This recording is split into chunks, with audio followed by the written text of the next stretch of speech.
প্রায় 2 যুগ পর অত্যাধুনিক ফাইটার জেট কিনতে যাচ্ছে বাংলাদেশ। এতদিন পর বাংলাদেশের যুদ্ধবিমান কেনা নিয়ে নড়ে চড়ে বসেছে দক্ষিণ এশিয়া সহ পৃথিবীর অনেক দেশ। যতটুকু জানা যায়, ভারতের আপত্তির কারণে এতদিন প্রতিরক্ষা বাহিনীতে শক্তিশালী কোনো উদ্যোগ নিতে পারেনি বাংলাদেশ। বাংলাদেশ বিমান বাহিনীর আধুনিকায়ন এবং জাতীয় আকাশ প্রতিরক্ষাকে শক্তিশালী করতে চীনের তৈরি 20টি J-10CE মাল্টিরোল যুদ্ধবিমান কেনার উদ্যোগ নেয় সরকার। চীনের কাছ থেকে 20টি জঙ্গি বিমান কিনতে সম্ভাব্য খরচের একটি হিসাব তৈরি করে প্রধান উপদেষ্টার কার্যালয়। এতে প্রতিটি ফাইটার জেটের মূল্য ধরা হয় $6 কোটি। এ হিসেবে 20টি জঙ্গি বিমানের মূল্য $120 কোটি, যা বাংলাদেশি মুদ্রায় প্রায় 14,760 কোটি টাকা।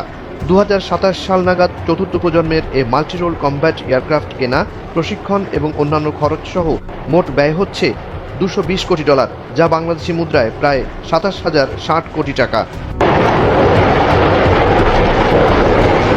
চলতি 2025-26 এবং 2026-27 অর্থ বছরে সরকারি ক্রয় এবং G2G পদ্ধতিতে চীনের সাথে এ চুক্তি বাস্তবায়নে আশা করা হচ্ছে। আনুষ্ঠানিক নথিপত্র অনুযায়ী এসব যুদ্ধবিমানের মূল্য 2035-36 অর্থ বছর পর্যন্ত 10 বছরে পরিশোধ করা হবে।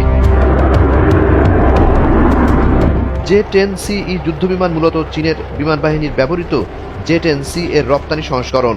চলতি 2025 সালের মে মাসে ভারত-পাকিস্তান যুদ্ধে এই ফাইটার জেট ব্যবহার করে ফ্রান্সের তৈরি ভারতের একাধিক রাফায়েল যুদ্ধবিমান ধ্বংসের দাবি করেছিল পাকিস্তান।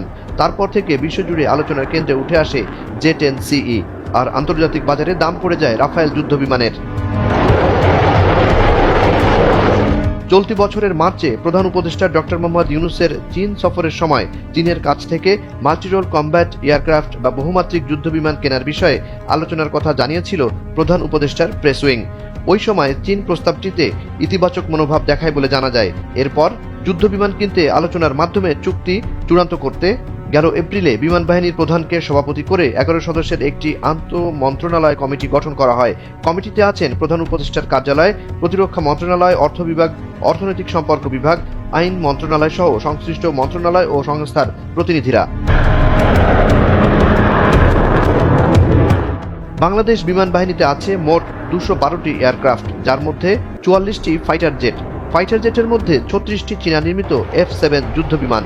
বাংলাদেশ এয়ারফোর্সের বহরে ফিক্সড উইং এবং রোটারি উইং উভয় ধরনের এয়ারক্রাফট রয়েছে, যেখানে স্নায়ুযুদ্ধকালীন সময়ের ডিজাইন করা পুরনো মডেলের সাথে আছে বর্তমান জামানার যুদ্ধবিমান। 2023 সালে সর্বাধুনিক চেংদু J-10C মডেল আপগ্রেড করে চীন, যা বর্তমানে দেশটির অন্যতম উন্নত মাল্টিরোল যুদ্ধবিমান হিসেবে বিবেচিত। উন্নত পারফরমেন্স, পাইলটদের অসাধারণ দক্ষতা এবং YU-20 এরিয়াল ট্যাঙ্কারের সহায়তা কাজে লাগিয়ে BAI-E অ্যারোবেটিক টিম আন্তর্জাতিক এয়ার শোতে বিরতিহীন দীর্ঘ দূরত্বের ফ্লাইট পরিচালনা করেছে ফাইটার জেটগুলো। ফলে চীনের এভিয়েশন শিল্পের আধুনিকায়নে এক ফ্ল্যাগশিপে পরিণত হয়েছে J-10 সিরিজের ফাইটার, যা নিয়মিতভাবে বিশ্বের বিভিন্ন প্রতিরক্ষা প্রদর্শনীতে দেখানো হচ্ছে।